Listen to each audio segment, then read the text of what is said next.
Feliz sábado. Esse é o momento em que nós vamos abrir a palavra de Deus. Mas antes, eu quero lembrar vocês de duas coisas. Primeiro, amanhã começa a Semana do Calvário.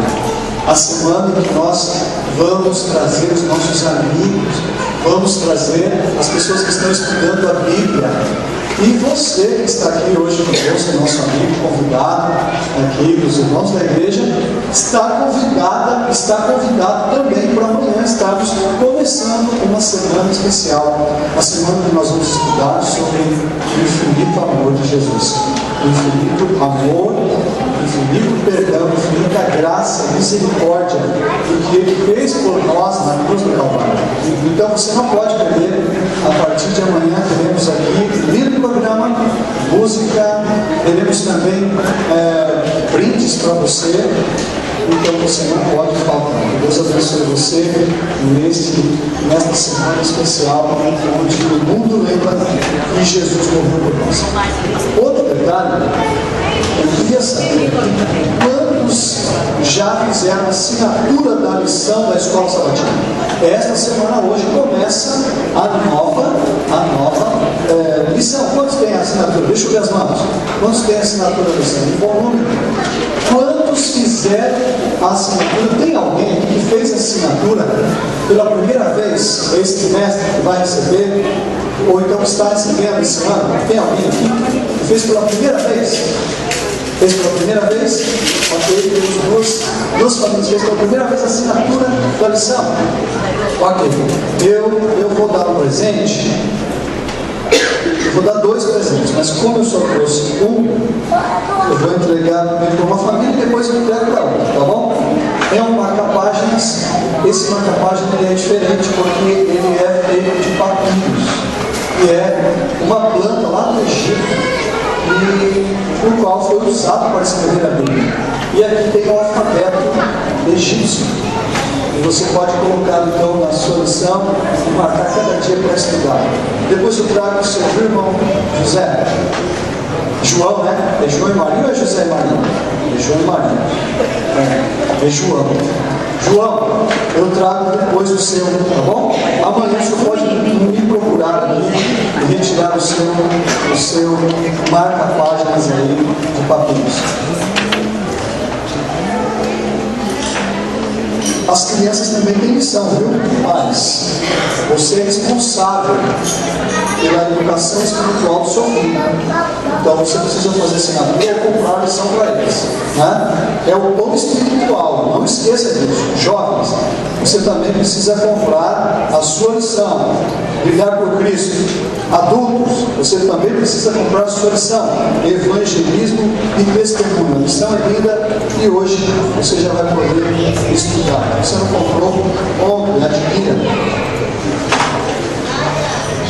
Quem quiser fazer as assinaturas, pode procurar aqui o Tiago Luz e ele está responsável por fazer assinaturas com vocês. Quantos aqui trouxeram um amigo hoje na igreja? Deixa eu ver as mãos.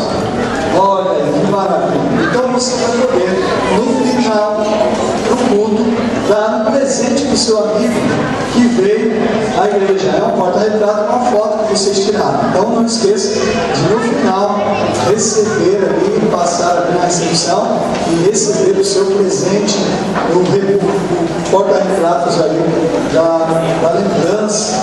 Com muito carinho desta igreja, todo dia que você veio aqui nos prestigiar com a sua presença e juntos podemos adorar o nosso Deus. Né?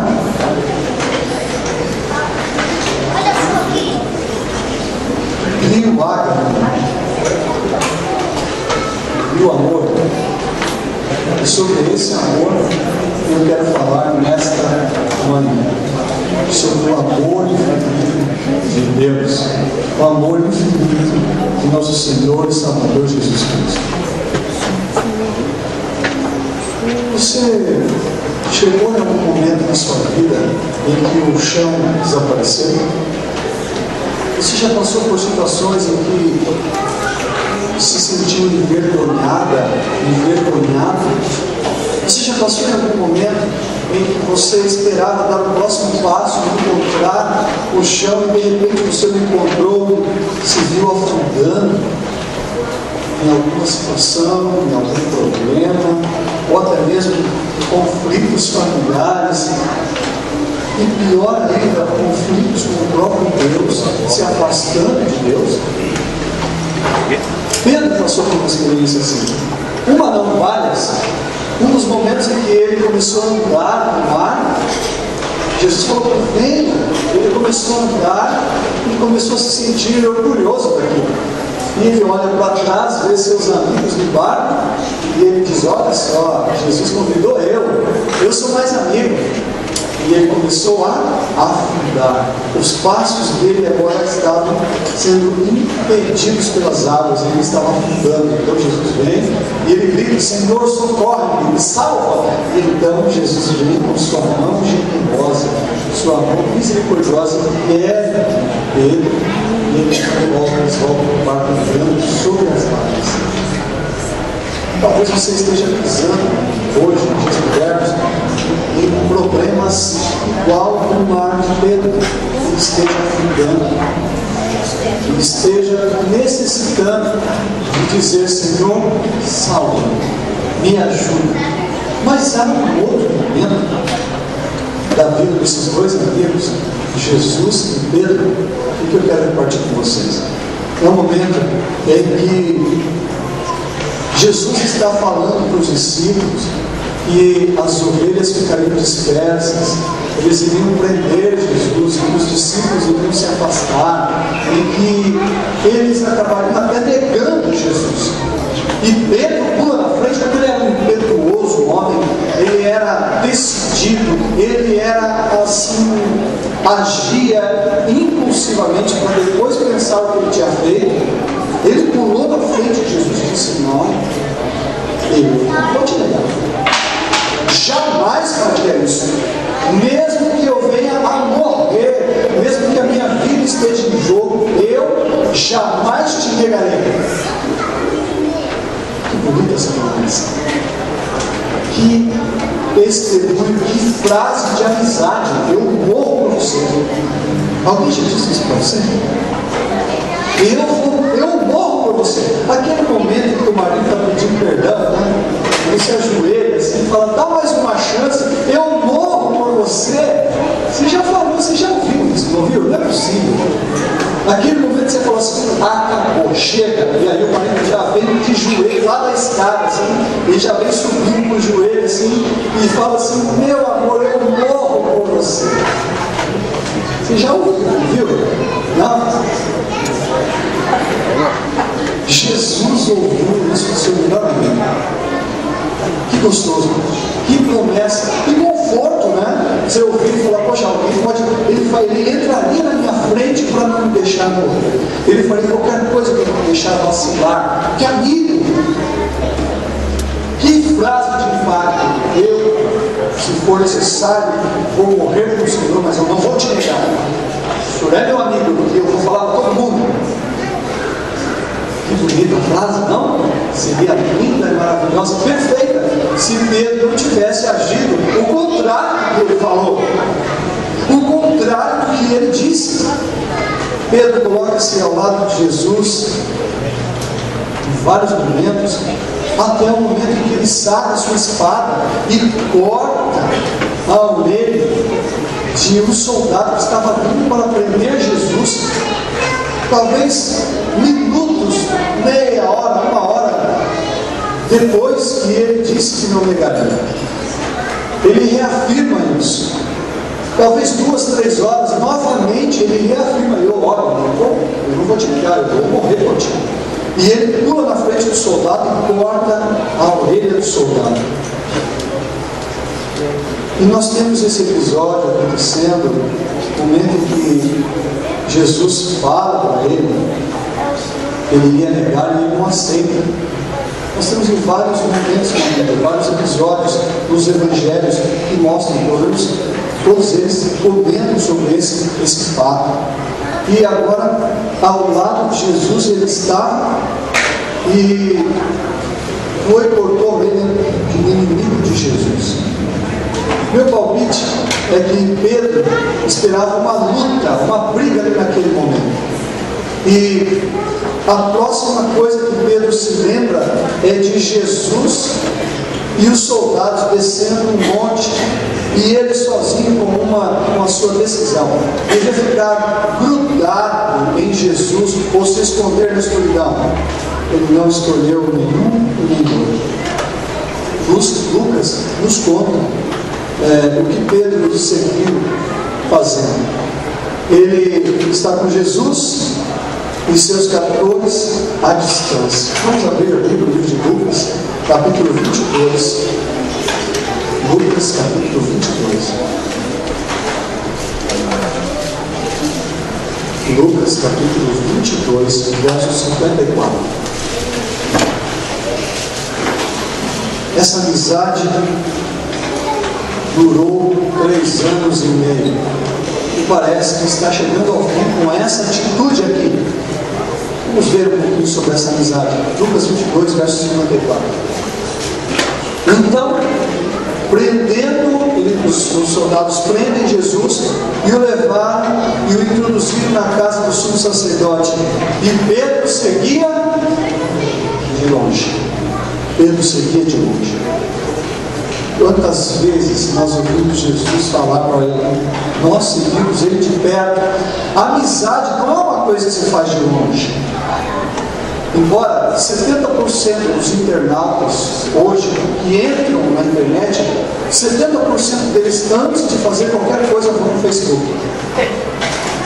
Embora o site de relacionamento esteja em maior audiência na internet, ainda assim não dá para fazer amigos através de uma tela, através de um site onde você deixa recados e vê recados, e deixa fotos e vê fotos. As amizades não se estreitam assim. A intimidade da amizade acontece quando você vai na casa de alguém, quando você almoça com a pessoa, quando você já está na muita intimidade, que você abre a geladeira e fala: ô amigo, cadê o refrigerante? Acabou? Você abre e fala: puxa, amigão, tá fraca a geladeira aqui, hein? Cadê o suco? É assim que a amizade começa a fazer diferença. Quando você começa a entrar na intimidade dos seus amigos. Essa é a verdadeira, melhor, maior amizade que alguém pode ter. Agora imagine um pouco aqui comigo. Jesus e Pedro, eles almoçavam juntos, eles viajavam juntos, eles dormiam juntos, eles faziam visitas juntos, eles faziam milagres juntos, eles estavam unidos por 3 anos e meio. Será que a amizade fortaleceu ou não? Será que tiveram uma grande amizade, tiveram assim, um relacionamento mais profundo, mais íntimo? Claro. E agora, Pedro, ele segue Jesus de longe. Parece que a amizade agora tem um fim. Se você estivesse no lugar de Jesus e você percebesse que os seus amigos, o seu melhor amigo, estava agora te olhando de longe com medo de ser visto do teu lado, o que você faria com essa amizade? Você pare para pensar aqui comigo. Um amigo que na hora que você mais precisa dele, ele se esconde. O que você faria com essa amizade? É isso mesmo. Você procuraria outra. No mínimo você procuraria outra. Mas se você tiver um espírito vingativo, você ainda falaria algumas poucas e boas para essa pessoa. Na hora que eu precisei, você apontaria o dedo para essa pessoa. Não é? Na hora que eu mais queria, quando eu estava agonizando, eu estava ali precisando de uma mão, de um apoio, ou umas palavras, ou então de um empurrão. Se você me levou, você não estava ali. O amor de Jesus, interessante, é que ele diminui por pouco. Eu quero convidar você a abrir a Bíblia, no livro de Marcos, capítulo 14. Vamos ver um pouquinho o que aconteceu.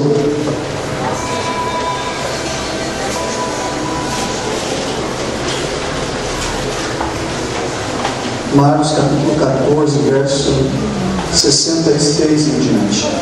Jesus tinha avisado ele: olha, você vai me negar. Ele disse: eu não. Nós vamos ver então como foi então esse episódio. Marcos 14, verso 66 em diante. Estando Pedro embaixo no pátio, veio uma das criadas do sumo sacerdote, e vendo a Pedro que se atentava, fixou e disse: tu também estava com Jesus o Nazareno. Mas ele o negou, dizendo: não o conheço, nem compreendo o que dizes. E saiu para o alpendre, e o galo cantou. Jesus tinha dito para Pedro que ele negaria Pedro antes que o galo cantasse. Ele negaria Jesus 3 vezes antes do galo cantar comigo. Cantar 3 vezes também. E a criada, vendo, tornou a dizer às circunstantes: este é um deles. Mas ele outra vez o negou, e pouco depois os que ali estavam disseram a Pedro: verdadeiramente és um deles, porque também tu és Galileu. Ele, porém, começou a praguejar, a jurar: não conheço esse homem de quem vocês estão falando. E logo cantou o galo pela segunda vez. Então Pedro se lembrou. E Jesus disse: antes que o galo cante, você vai me negar 3 vezes. E logo o galo cantou pela segunda vez. Então Pedro se lembrou da palavra que Jesus dissera: antes que 2 vezes cante o galo, tu me negarás 3. E caindo em si, e diz a Bíblia, quantas vezes você teve amigos, amigas, que falaram palavras e depois, impetuosos como Pedro, se arrependeram, só que depois que você fala, tem que colocar para dentro de novo. E aí a besteira já está feita, as palavras elas saem e elas podem prejudicar, machucar, ferir e até matar pessoas. Não é só um revólver que mata, não. Palavras também matam. E muitas vezes, quando nós as proferimos, Mateus capítulo 12 diz que nós seremos julgados pelas nossas palavras. O que dizemos, como dizemos e para quem dizemos, poderão entrar dentro do critério de não matarás. E você viu? Você não percebe. Mas Pedro já tinha dito, ele mentiu, ele negou, ele estava com medo. Os discípulos escolheram o lado esquerdo do caminho que Pedro seguiu. Pedro tentou seguir, mas de longe, e por isso ele fracassa. Mas os outros discípulos fugiram, foram para o outro lado. Jesus escolheu o lado direito do caminho e obedeceu aquilo que Deus tinha mandado: honra por todos os teus filhos. E ele estava fazendo isso. Mas Pedro escolheu a faixa branca do meio. Uma coisa e no meio. E o meio para Deus é considerado do lado esquerdo. O meio para Deus, quando você fica na indecisão em cima do muro, é como se estivesse decidido não quero. Você estivesse decidido o lado de não de Deus. E agora? O que fazer? Poderia ter ficado no abismo, Pedro? O que você faria nessa decisão? Poderia jogá-lo no abismo, ou então deixar que ela afundasse no mar. Você convida um amigo para andar sobre as águas, mas quando ele te abandonou, deixa ele afundar. É uma sugestão. Mas o que fazer? Muitos vivem nas sombras. Muitos nunca voltam à amizade. Alguns menosprezam até mesmo os atos desses amigos. Bem, todo mundo dá um escorregão para esse tamanho. Todo mundo dá. Alguns negam seus atos. Eu disse isso? Eu não critiquei ninguém. Eu não falei isso. Muitos, em vez de assumir, negam como Pedro o que disseram, talvez de um amigo, até mesmo de um irmão, uma irmã da igreja. Vocês devem estar brincando, eu não falei isso. Não tenho arranhões nenhum. Outros distorcem seus atos. Eu não sou culpado. Falei, mas com essa conotação que eu quis dizer, a falha foi mais dele, não minha. A responsabilidade é dos outros, sempre da sociedade, do governo, nunca é nossa, nunca temos responsabilidade. Quando caímos, podemos menosprezar o fato, podemos negá-lo, podemos distorcer o fato, ou podemos lidar com o problema e tentar corrigir a situação. Lucas acrescenta uma frase nessa história. Então vamos ver, o primeiro passo desta mensagem: Jesus conhece a nossa vida e sabe onde nós vamos falhar. Por isso ele avisa. Ele diz: você vai me negar 3 vezes antes que eu dava na tigresa. E quando aconteceu, ele caiu em si, né? Agora vamos ler o livro de Lucas, no capítulo 22, o verso 61. Lucas 22, o verso 61 e o verso 62. Isso aqui é um detalhe que não tem os outros, por isso eu estou indo de um livro para outro, para você pegar todos os detalhes da história. Lucas 22, 61 e 62 diz assim: então, voltando-se o Senhor, quando Jesus ele se volta, o seu olhar fixou os olhos em Pedro, e Pedro se lembrou da palavra do Senhor, como lhe dissera: hoje 3 vezes me negará antes que cante o galo. Então Pedro saiu dali e chorou amargamente. Bem, o galo lembra a Pedro o aviso de Jesus.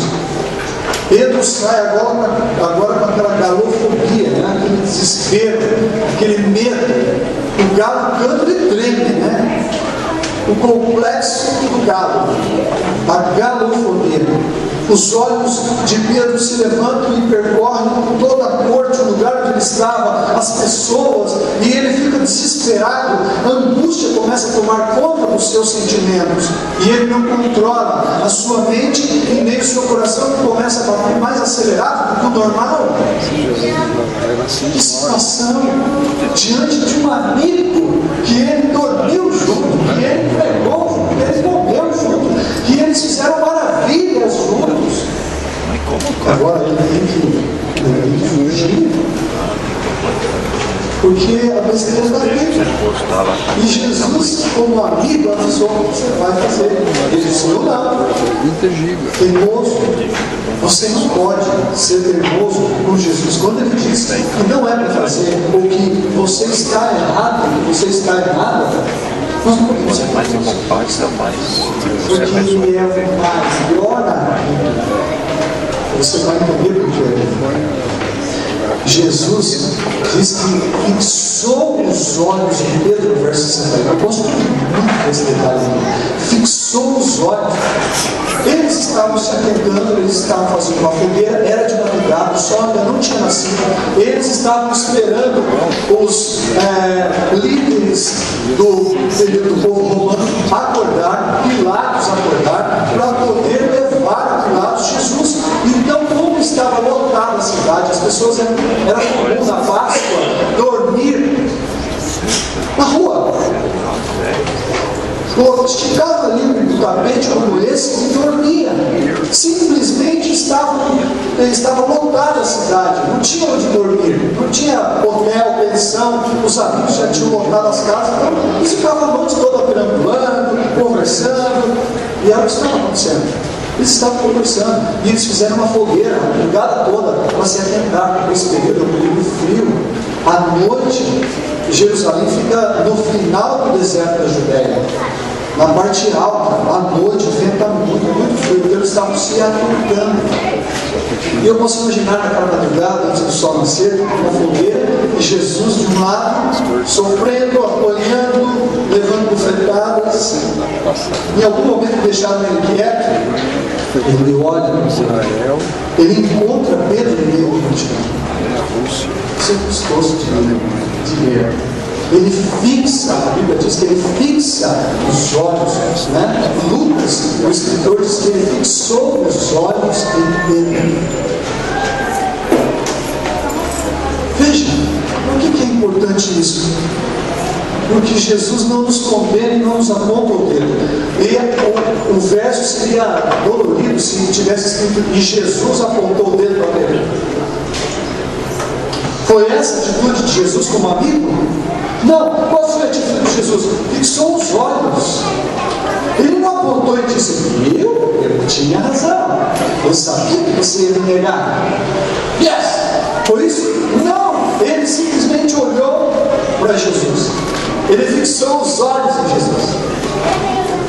E Jesus fixou os olhos em Pedro.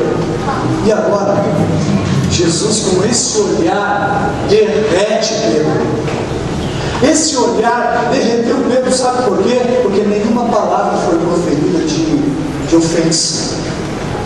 Nenhum dedo foi apontado como dizendo: viu como eu tinha razão? O olhar de Jesus transmitiu, sabe o que para Pedro? Amor. Simplesmente e maravilhosamente amor. Amor e amor. Jesus está sendo assolado por acusações. Jesus está sendo humilhado diante das pessoas que estão ao seu redor. Ele está apanhando no rosto. Eles estão chutando, estão cuspindo na face de Jesus. Estão preparando para Jesus uma coroa cheia de espinhos e estão a minutos de colocar e bater na cabeça dele. E Jesus não consegue ouvir essas situações.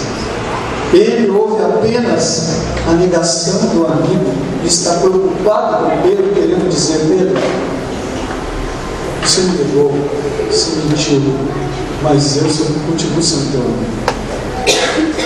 E a coisa mais gostosa que eu posso te dizer quando estou pregando é: o que você faz de errado no vida, quando você pega, ou quando você se afasta de Jesus, quando você nega Jesus, os teus atos e os meus atos não conseguem diminuir o amor de Deus por você.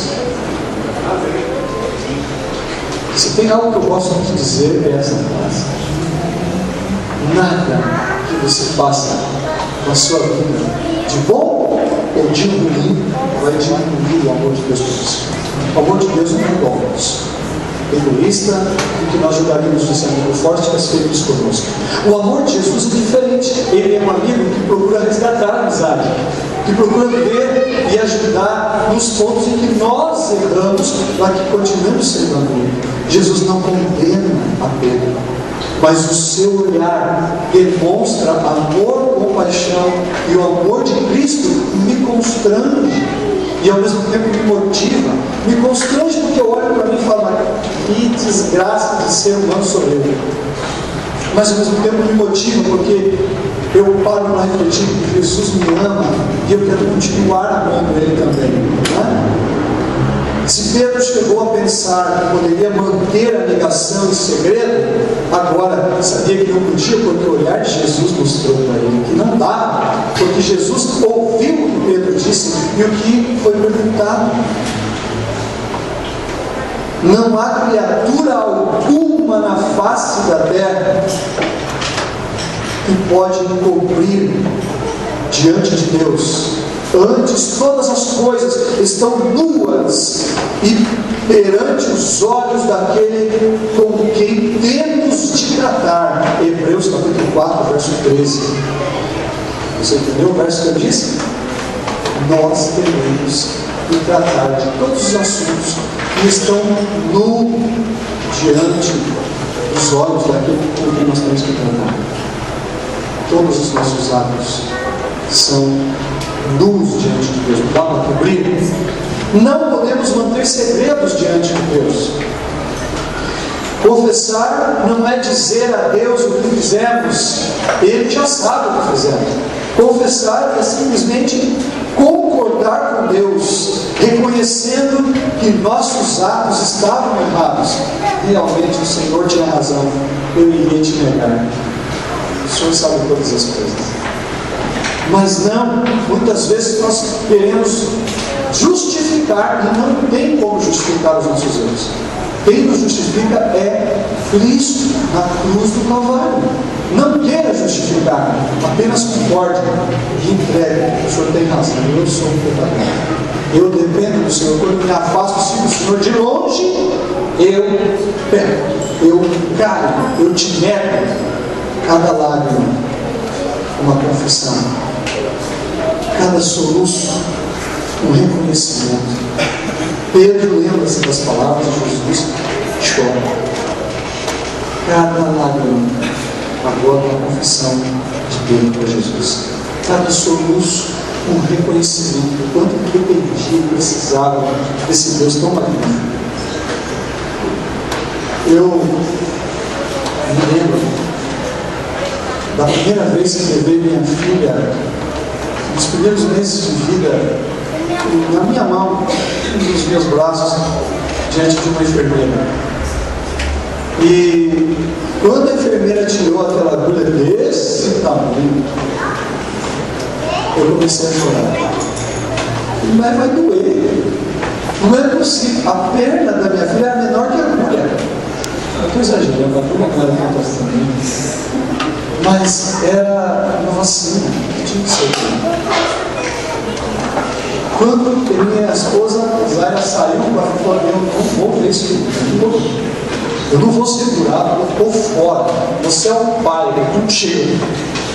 Eu falei, meu pai, me dá força. Então. E eu tive que segurar aquela perninha. Uma perna grossa, não dá de morder, né? E esse cumprimento, assim, a coxa dela. E aí a agulha entrou. Quase da grossura de um tubinho de caneta.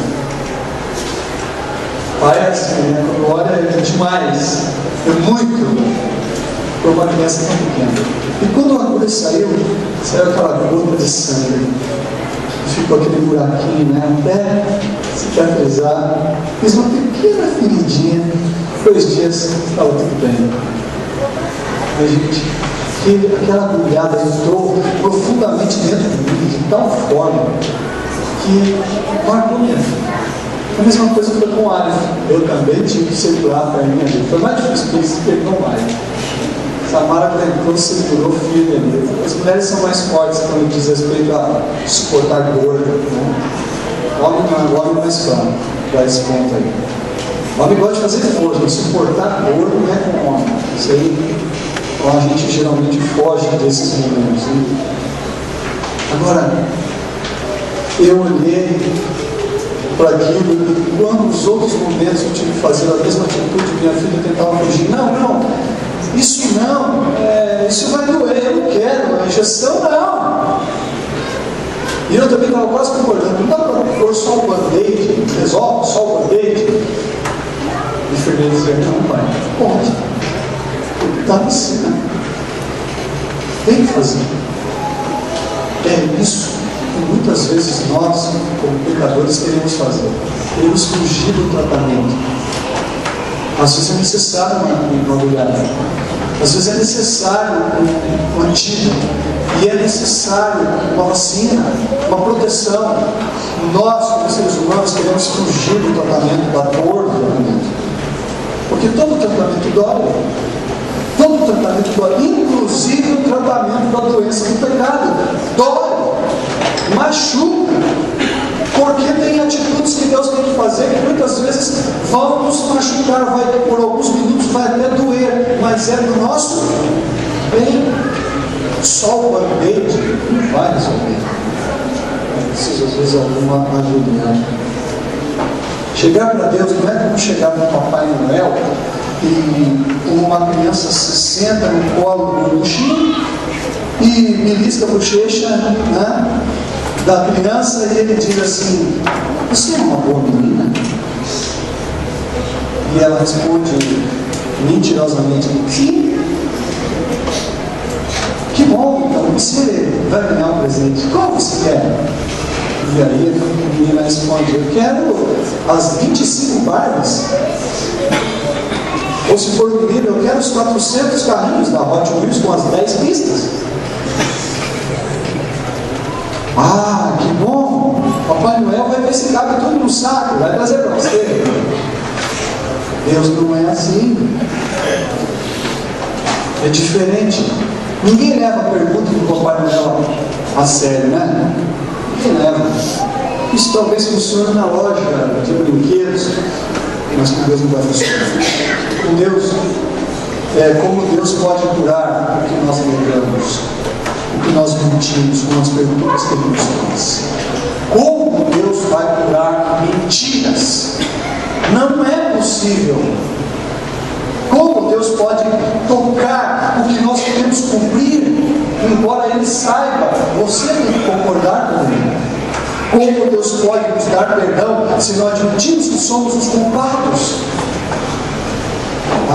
Está a grande palavra. Culpa.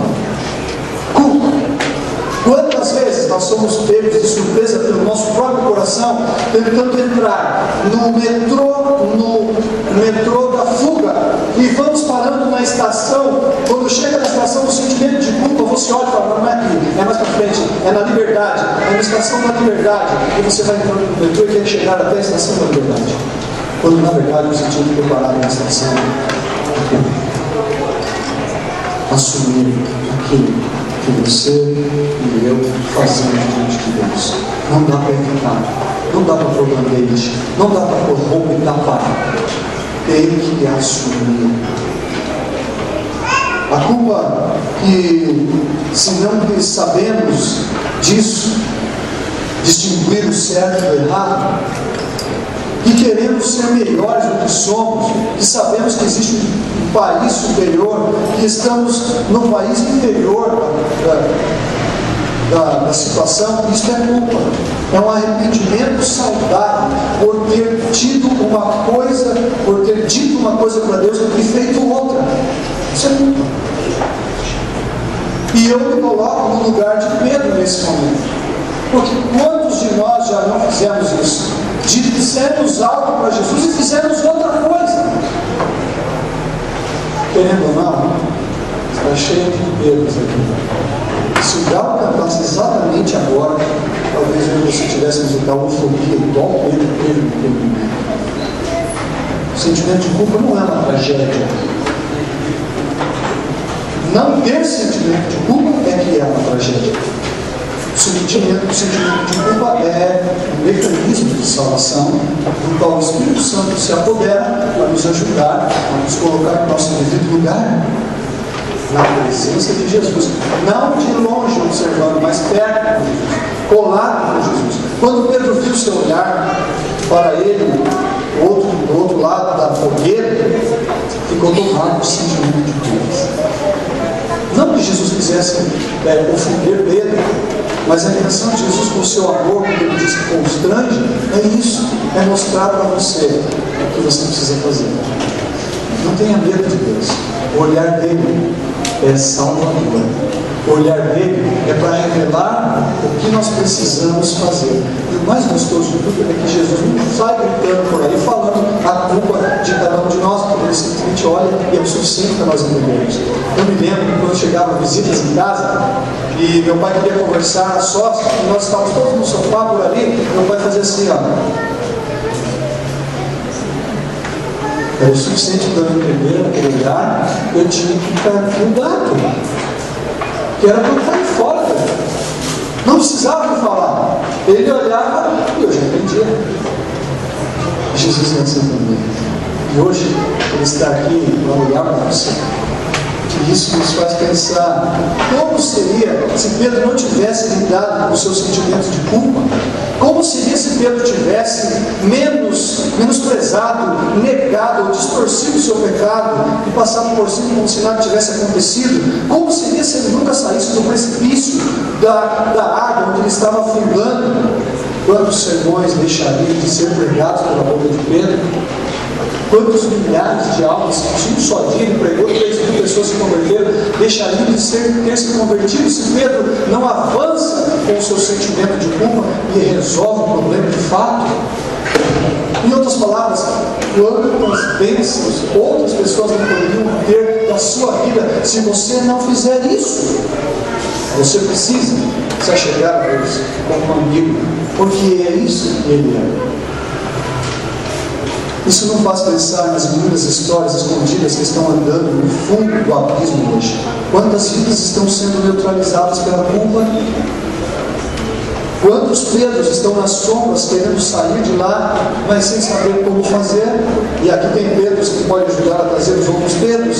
Pedro quer mostrar o caminho.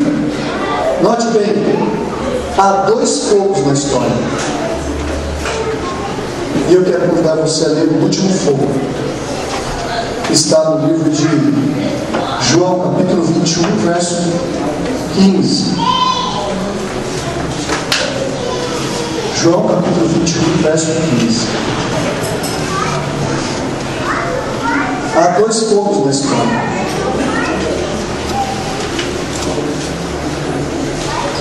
Antes do 15, vamos ler o verso 3 e o verso 4. Disse Simão Pedro: vou pescar, no verso 3 do capítulo 21 de João. E disseram os outros discípulos: também nós vamos contigo. Saíram e entraram no barco, naquela noite nada pescaram. Eles, depois que Jesus morreu, ressuscitou, foi para o céu, eles foram para Galiléia, para a casa deles, em torno de 160 quilômetros de Jerusalém. E eles vão para lá, e agora deu vontade de pescar de madrugada. Eles foram pescar e não pegaram nada. E agora estava, verso 4, ao clarear da madrugada, estava Jesus na praia. Todavia os discípulos não reconheceram que era ele. E ele disse: joga a rede do lado de cá. E eles jogaram a rede do lado de Jesus. E agora apanharam 153 grandes peixes. O texto continua dizendo. João escreve a quantia de peixes. João deve ter contado os peixes. 153. E quando eles observam que o milagre aconteceu, eles olham para a praia. E Pedro, não tem dúvidas, é Jesus que está lá. E Pedro agora se joga, ele tira a roupa e se joga. Se Pedro não tivesse resolvido o problema emocional, o sentimento de culpa, ele não teria talvez nem aprendido a nadar, porque agora nesse texto aqui, ele fica sem roupa, se joga e sai nadando até a beira do lago. E ali, quando ele chega, Jesus está ali com uma fogueira pronta e com pão pronto, os discípulos. E então Jesus fala: cadê os peixes? Traz aí, vamos passar, vamos comer. Foi isso que Jesus fez. Depois que ele ressuscitou, ele volta para resolver de uma vez por todas a situação da vida de Pedro. E quando ele chega, ele faz algumas perguntas. Eles comem uma fogueira. E olha, lembra do verso 4: ao clarear da madrugada, era madrugada, o sol ainda não tinha nascido, igual a fogueira quando Pedro levou Jesus. A mesma fogueira, no mesmo horário, só em lugares diferentes. Estamos falando de duas fogueiras, de em torno de uns 30 dias de uma para outra. Mas estamos falando dos mesmos personagens e do mesmo olhar. No verso 15, depois de ter comido, perguntou Jesus a Simão Pedro: Simão, filho de João, amas-me mais do que esses outros? E ele respondeu: sim, Senhor, tu sabes que te amo. E ele disse: apacenta os meus cordeiros. Verso 16, tornou a perguntar pela segunda vez: Simão, filho de João, você me ama? E ele respondeu: sim, Senhor, tu sabes que te amo. E disse Jesus: pastorei as minhas ovelhas. Verso 17, pela terceira vez Jesus perguntou: Simão, filho de João, você me ama? E Pedro entristeceu-se por ele ter dito pela terceira vez: tu me amas? E respondeu: Senhor, tu sabes todas as coisas, tu sabes que eu te amo. Quantas vezes Pedro negou Jesus? E quantas vezes Jesus perguntou para ele se ele amava Jesus? É Jesus dando uma oportunidade pela segunda vez para Pedro fazer amizade. Que amigo é Jesus! Bem diferente de mim e você, bem diferente de nós. Pare para pensar. Você queria jogar fora a amizade dessa. Jesus não. Ele voltou para resgatar. Ele voltou. Note bem, entre esses dois fogos na história da vida de Pedro, o primeiro é o fogo da negação e o segundo é o fogo do perdão, da descoberta de que Jesus perdoa. Ele volta para nos perdoar. O primeiro fogo foi ateado pelos homens, mas o segundo fogo foi feito por Jesus Cristo. E quando Jesus faz um fogo e te convida, Vale, porque poder você vai receber das mãos de Jesus. No primeiro fogo, Pedro negou Jesus. No segundo, Pedro confessou a Jesus. Mas o que levou Pedro de um fogo para o outro é a parte mais importante do segundo. O que levou Pedro de um fogo para o outro fogo, em torno de 30 dias? O que levou Pedro de um fogo ao outro? Como ele brilhou do fogo da negação para o fogo da descoberta, para o fogo do perdão. Como que ele brilhou? Entre os dois fogos, há dois acontecimentos poderosos. Primeiro, são as lágrimas de Deus, o arrependimento. E o segundo, maior acontecimento é a cruz de Jesus. Jesus morrendo na cruz do Calvário. Eu não quero que você se esqueça nunca disso. Entre o fogo da negação da tua vida e o fogo do perdão de Jesus, tem que existir esses dois acontecimentos. Lágrimas de arrependimento dos teus olhos. E aí você vai olhar para a cruz e Cristo morreu para te salvar. Ambos são essenciais para que aconteçam os dois povos. Senão não vai haver perdão. Se Pedro tivesse derramado as lágrimas, mas não tivesse visto a cruz, poderia ficar apenas desesperado. Tivesse visto a cruz, mas não derramado as lágrimas, poderia ficar apenas arrogante. Então precisa ter os dois acontecimentos na sua vida. Mas vendo um outro, Pedro conheceu a redenção. Havendo as duas coisas, junte as lágrimas do pecado da sua vida com a cruz do Salvador, e o resultado é uma escolta alegre que tirará você do abismo da culpa. Talvez eu esteja nessa manhã falando para muitos Pedros que estejam passando por situações no vale do sentimento da culpa ou então da fuga. O que eu quero dizer para você é que Jesus, ele sempre cria um segundo fogo, uma oportunidade para você pedir perdão. Esse é o amigo Jesus. Eu quero convidar agora o guarda para cantar. Eles vão cantar, elas vão cantar. Mas eu não posso deixar você sair daqui sem fazer um apelo no seu coração, sem apelar para você completamente ser amigo de Jesus, porque Ele é seu amigo. Eu não posso sair daqui sem apelar no seu coração e dizer para você: filho, filha, amigo, amiga, Jesus é o maior e o verdadeiro amigo que você pode ter e contar por todas as horas. Eu me lembro do momento em que eu estava vindo para a igreja, conhecendo a igreja. Eu me lembro que uma noite eu estava chorando. Eu estava lembrando dos meus pecados, estava lembrando da minha vida torta. E eu me lembro também que o quarto ficou muito escuro. E que eu estava deitado e não conseguia dormir, e eu olhei uma sombra escura subindo no teto e parou bem na porta. Foi o momento que eu olhei: Deus, isso aqui não é o Senhor. É Satanás tentando provocar a minha vida. Ele está aqui. Mas eu quero pedir que o Senhor esteja aqui agora. Porque eu quero muito perdão. Esses pensamentos que eu lembrei, esses erros que eu cometi, eu preciso do teu perdão, Senhor Jesus. E eu me lembro que houve um vento muito forte dentro do quarto. As janelas estavam fechadas, não tinha como ventar. Mas o vento passou. E a porta estava aberta e ela bateu com muita força. E aquela sombra, ela saiu de dentro do quarto. E eu comecei a ter paz. E eu falei com Deus: me ajude, me perdoe, me faça dormir. Eu não conseguia dormir. Quantas vezes você deita no seu travesseiro e só encontra espinhos? Quantas vezes você tenta virar para o outro lado e só encontra pregos te acusando? Era assim que eu estava naquela noite. estava prestes a ser batizado, e eu nunca me esqueço. Deus enviou um anjo, ele me pegou no colo e eu consegui dormir. Foi a única maneira que Deus me proporcionou para que eu conseguisse dormir. Aquela noite eu dormi no colo de um anjo. Foi a noite mais gostosa que eu já vi na minha vida. Foi o segundo fogo para mim. Foi o fogo do perdão. E talvez Deus esteja falando para você nesta manhã. E hoje Ele vai fazer um grande perdão em sua vida.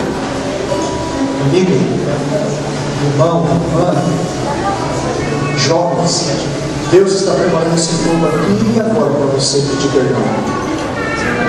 Elas vão cantar uma música. E na medida que elas cantarem esta música, se você quer ser amigo de Jesus, porque Ele é seu amigo, mesmo que você não queira, Ele nunca vai te jogar fora. Ele nunca vai te deixar lá no mar e afundar. Mas se você quer ser amigo de Jesus de verdade e participar do segundo fogo do perdão, na medida que elas cantarem, você se coloca em pé.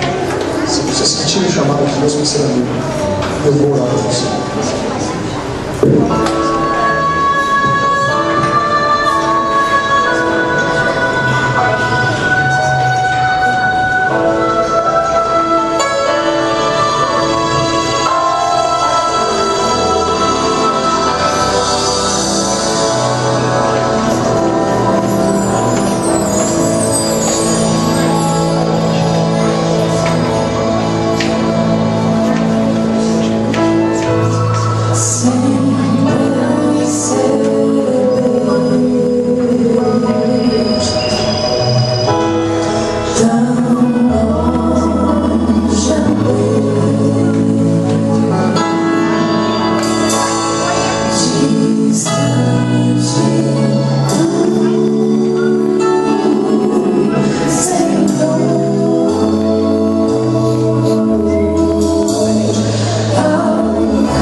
Antes de nós orarmos, nós vamos cantar um hino que fala dessa amizade, para consolidar a decisão que você tomou se colocando em pé.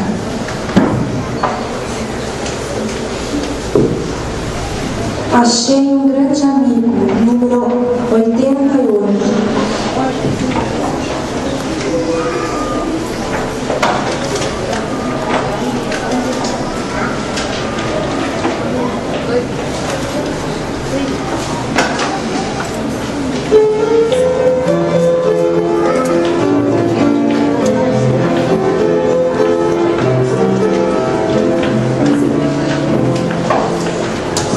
Achei um grande amigo, Jesus o Salvador. Contarei com grandes coisas fez por mim. Estando eu perdido e digno pecador, resgatou-me agora, estive a ele, enfim.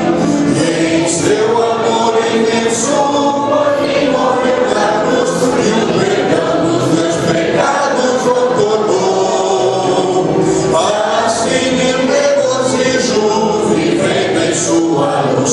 Aleluia, Jesus Cristo me salvou.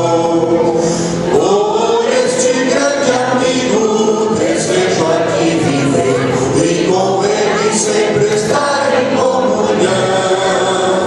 Servindo fielmente, seguindo seu querer, vou a Cristo consagrar meu coração.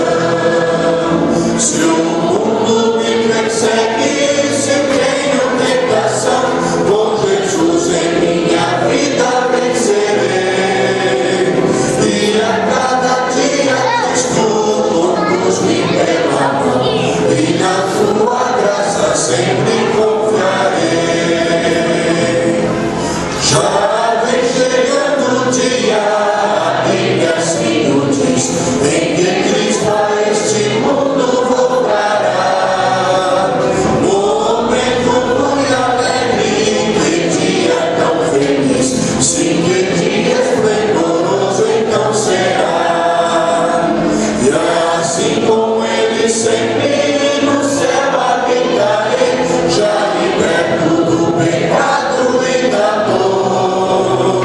E lá constantemente teu nome não terei, e estarei para sempre junto ao Salvador.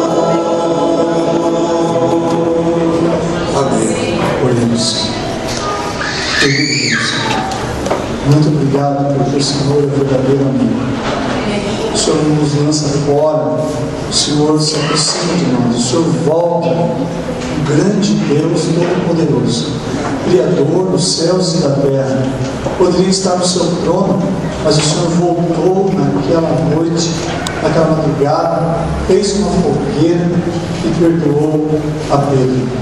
E o Senhor quer fazer nesta manhã mesmo com cada um de nós. Obrigado, Senhor.